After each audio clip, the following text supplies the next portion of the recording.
মই যদি এই মুহূৰ্তত মৰি যাওঁ তেন্তে মোৰ বাবা মাইনা দিশহাৰা হৈ যাব। মই যি মুহূৰ্তত মোৰ মৃত্যু হ'ব বাবা মাইনা দিশহাৰা হৈ যাব। নলবাৰীৰ এখন ৰাজনৈতিক সভাত ভাষণ দি মন্ত্ৰী চন্দ্ৰমোহন পাটোৱাৰীয়ে এইদৰেই কৈছিল, মই যি মুহূৰ্তত মোৰ মৃত্যু হ'ব বাবা মাইনা দিশহাৰা হৈ যাব। কাৰণ তেওঁৰ 40 বছৰীয়া ৰাজনৈতিক জীৱনত সন্তানৰ বাবে একোৱেই কৰিব নোৱাৰিলে। আজি মই কোনোদিন নোকোৱা কথা এটা আপোনালোকক কওঁ, এই মুহূৰ্তত যদি কিবা কাৰণত কিবা কাৰণত মোৰ মৃত্যু হয়, এই মুহূৰ্তত ধৰি লওক আমাৰ বাবা মাইনাৰ কাৰণে মোৰ 40 বছৰীয়া ৰাজনৈতিক কালত মই এখন পাণ দোকানো কৰিব পৰা নাই। আজিৰ দিনত মই যি মুহূৰ্তত মোৰ মৃত্যু হ'ব বাবা মাইনা দিশহাৰা হৈ যাব। আমাৰ সিহঁতে লণ্ডনত পঢ়িছে, আমেৰিকাত পঢ়িছে, সিহঁত দিশহাৰা হৈ যাব। মই ক'লোঁ নহয়, এখন পাণ দোকান নাই আমাৰ। মন্ত্ৰী স্বামীৰ এই মন্তব্যৰ পিছতেই খঙে ক্ষোভে একাকাৰ হৈ পৰিল সাহিত্য অকাডেমী বঁটা বিজয়ী যশস্বী সাহিত্যিক ৰীতা চৌধুৰী। সামাজিক মাধ্যমত এগৰাকী স্থিতপ্ৰজ্ঞ মাতৃয়ে লিখিছে, এজন দায়িত্বশীল পিতৃয়ে ৰাজনৈতিক সভাত নিজৰ সন্তানক লৈ এনে মন্তব্য কৰাটো দুৰ্ভাগ্যজনক।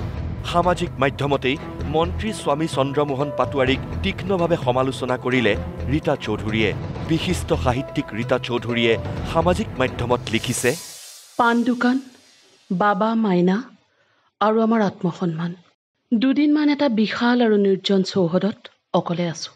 অলপ জিৰণিৰ বাবে আৰু সন্তানসকলৰ বাবে কৈ যাব লগা কথাবোৰ ৰেকৰ্ড কৰাৰ বাবে প্ৰস্তুতি চলাবলৈ এইখিনি একান্ত সময়ৰ প্ৰয়োজন আছিল।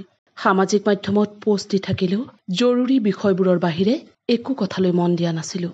সেয়ে মোৰ গৃহস্থই নিজৰ সন্তানক সাঙুৰি লৈ দিয়া মন্তব্য চকুত পৰা নাছিল। কালি ৰাতি এজনে কথাটো জনালে আৰু মই বিচাৰি উলিয়াই বক্তব্যখিনি শুনিলোঁ। এই বিষয়ে তেওঁৰ লগত মই কথা পতা নাই, প্ৰয়োজন অনুভৱ কৰা নাই। যিমান পাৰোঁ চমুকৈ মোৰ ৰাজহুৱাভাৱে ক'বলগীয়াখিনি কোৱাৰ চেষ্টা কৰিম। যেতিয়া এজন ৰাজনীতিকে ৰাজহুৱাভাৱে কয় যে তেওঁৰ সন্তানক এখন পাণ দোকানো কৰি দিয়া নাই আৰু তেওঁৰ মৃত্যু হ'লে লণ্ডন আমেৰিকাত পঢ়ি অহা সন্তান দিশহাৰা হৈ যাব, তেতিয়া সেই মন্তব্যৰ ৰাজহুৱা উত্তৰ দিয়াৰ প্ৰয়োজন আছে।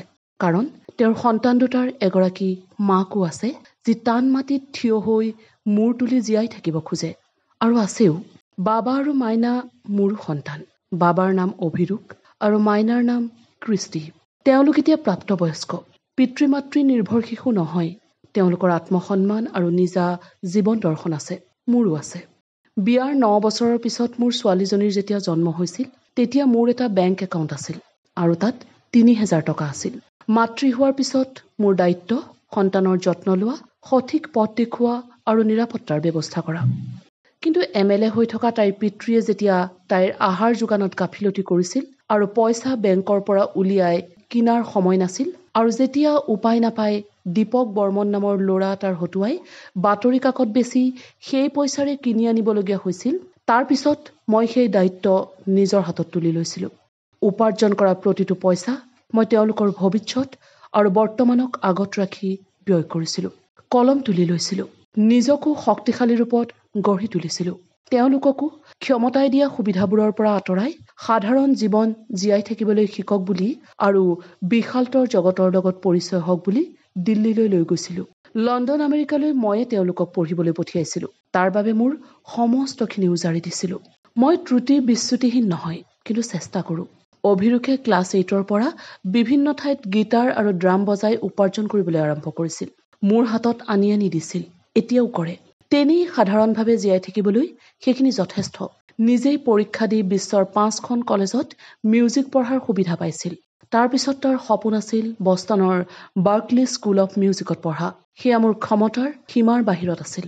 মই তাক কৈছিলোঁ, আন কেইখন কলেজত মই তোমাক পঢ়ুৱাব পাৰিম, কিন্তু বাৰ্কলিত মই তোমাক মাত্ৰ 2 বছৰহে পঢ়ুৱাব পাৰিম। সি বহুত ভাবি চিন্তি ক'লে, মোক 2 বছৰ পঢ়ুৱালেও হ'ব। তাৰ পিছত মই নিজেই কিবা এটা কৰি ল'ম। মোৰ তেতিয়ালৈ জমা হোৱা সমস্ত ধন, দেউতাকৰ একাউণ্টৰ টকা আৰু খাৰঘুলিৰ ঘৰটো বন্ধকত দি এডুকেশ্যন লোন লৈ পঢ়িবলৈ পঠিয়ালোঁ। পইচা দিব নোৱাৰাৰ বাবে তাৰ পঢ়া আধৰুৱা হৈ থাকিল। ক'ভিডত সি উভতি আহিল। মই অলপ দূৰদৰ্শী আছিলোঁ আৰু এটা প্লেন বিৰ কথা ভাবি তাৰ মিউজিচিয়ান বন্ধুবোৰৰ সহযোগত এটা ষ্টুডিঅ' আৰম্ভ কৰিছিলোঁ। সি উভতি আহিছিল মিউজিকৰ জ্ঞান, অভিজ্ঞতা আৰু আত্মবিশ্বাস লৈ। কাম কৰি খায় সি। কৃষ্টি এগৰাকী আৰ্টিষ্ট, ছবি আঁকে। জন্মগতভাৱে নান্দনিক কামত পাৰদৰ্শী। তাই নাগালেণ্ডত গৈ খ্ৰীষ্টমাছৰ দোকান দিয়াৰ দৰে কামো কৰিছে। যদিও তাই বৰ আলসুৱা, কিন্তু প্ৰয়োজনত পাহাৰ ডঙাৰো শক্তি আছে। জীৱনৰ সকলো প্ৰয়োজনীয় প্ৰশিক্ষণ মই তেওঁলোকক দিছোঁ। দুয়োজনৰে হাতৰ বিদ্যা আছে, চলিব পাৰিব।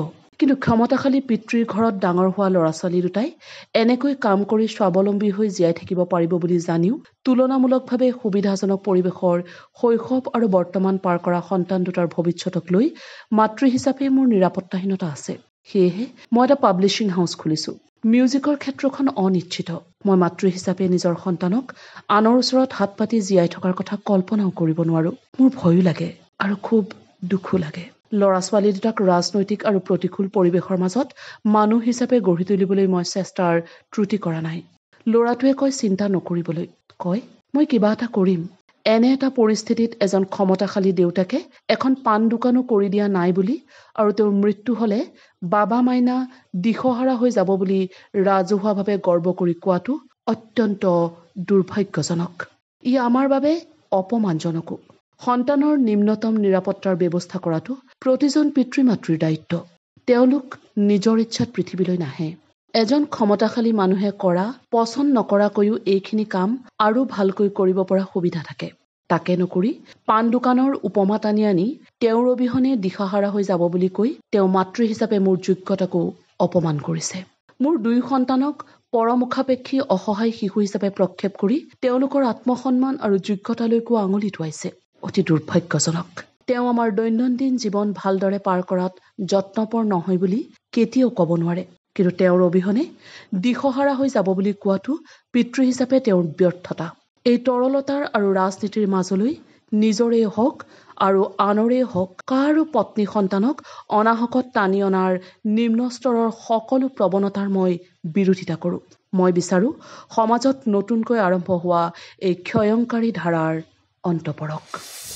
যশস্বী সাহিত্যিক ৰীতা চৌধুৰীয়ে আবেগ আৰু ক্ষোভেৰে সামাজিক মাধ্যমত স্বামীক ক্ষুধাৰ সমালোচনা কৰা এই বিশেষ পোষ্টটো ব্যাপক চৰ্চাৰ বিষয় হৈ পৰিছে। কাৰণ এগৰাকী স্থিতপ্ৰজ্ঞ মাতৃয়ে ক্ষোভ প্ৰকাশ কৰিছে ৰাজ্যৰ এজন জ্যেষ্ঠ মন্ত্ৰী তথা নিজ স্বামীৰ বিৰুদ্ধে। পুনৰবাৰ শুনক ৰাজনৈতিক সভাত নিজ সন্তানৰ ভৱিষ্যতক লৈ কি কৈছিল মন্ত্ৰী চন্দ্ৰমোহন পাটোৱাৰীয়ে। আজি মই আপোনালোকক কোনোদিন নকোৱা কথা এটা কওঁ, কোনোদিন নকোৱা কথা। ৰাজনীতি কৰা মানে মানসিকভাৱে পইচা মাৰা কাৰবাৰ, পঞ্চায়তে হওক, মন্ত্ৰীয়ে হওক, MLA হওক। আজি মই কোনোদিন নকোৱা কথা এটা আপোনালোকক কওঁ। এই মুহূৰ্তত যদি কিবা কাৰণত মই কিবা কাৰণত মোৰ মৃত্যু হয়, এই মুহূৰ্তত ধৰি লওক আমাৰ বাবা মাইনাৰ কাৰণে মোৰ 40 বছৰীয়া ৰাজনৈতিক কালত মই এখন পাণ দোকানো কৰিব পৰা নাই। আজিৰ দিনত মই যি মুহূৰ্তত মোৰ মৃত্যু হ'ব, বাবা মাইনাৰ দিশহাৰা হৈ যাব। আমাৰ সিহঁতে লণ্ডনত পঢ়িছে, আমেৰিকাত পঢ়িছে, সিহঁত দিশহাৰা হৈ যাব। মই ক'লোঁ ন, এখন পাণ দোকান নাই, আমাৰ পাণ দোকান এখন নাই। ইমান সততাৰে ৰাজনীতি কৰিছোঁ কিয়? যে মই যদি ক'ৰবাত কিবা কৰোঁ তেতিয়া ধৰ্মবৰ সমষ্টিৰ মানুহ ক'ব যে এই ইয়াৰ ইমান বদনাম ওলাইছে, কৰাপশ্যন কৰিছে, অমুক কৰিছে। আপোনালোকৰ মনত দুখ হ'ব। মই দিয়া নাই, মই একো কৰাও নাই। মই ক'লো পাণ দোকান এখন নাই, পাণ দোকান এখন নাই মোৰ ৰাজনৈতিক জীৱনত। Bureau report, news live.